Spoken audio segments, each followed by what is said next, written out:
jàppal ñi seetaan kàddu Ola taalal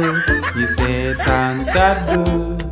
jàppal YouTube nga koy fekk TikTok Instagram pa. waaye bu yow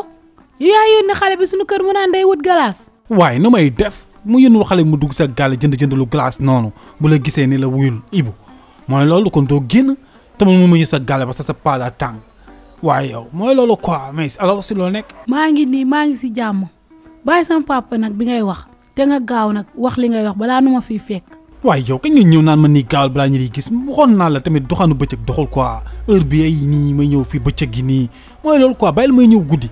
guddi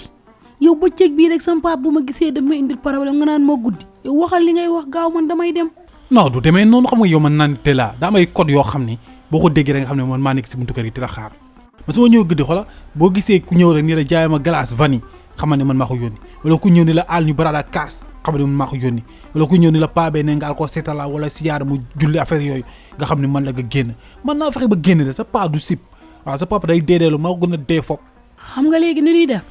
man entraînement laa tàggoo géej laa jëm nan demaale nga wax ma li nga ma bëgg wax yëpp si yoon bi génn guddi moom bul sax sonn ndax paa bi bëggu ko du ma ko def. c'est boy ki ne nag yow du ànd métti na de da ngay dem entraînement nii léegi da nga bëgg may ànd ak yow te daw quoi te waxaale sama soxla may daw quoi te man mooy loolu yoo xam nga ni man sama xol baaxul fan yi man ma kiyee rek nee na man dama am trace asthme quoi man may waaj a asthme waaw parce que chaque jour may ànd ak yow te daw yi chaque jour te ànd ak yow te daw yi tamit mooy loolu quoi loolu doxul quoi. Ibu bàyyi li nga nekkee yow dangaa war a daw yi góor nga entraînement daa baax si nit de. boo yow daal seet naa ba seet mooy loolu quoi yow mooy li dafa métti tamit xoolal man sama moolay yi instant yi mi ngi commencé génn sama tànk yi keroog dama ñëw sama yaay dama yow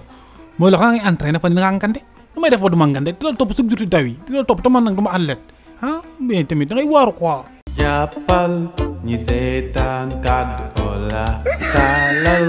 ñi seetaan kàddu jàppal YouTube nga koy fekk TikTok Instagram pa.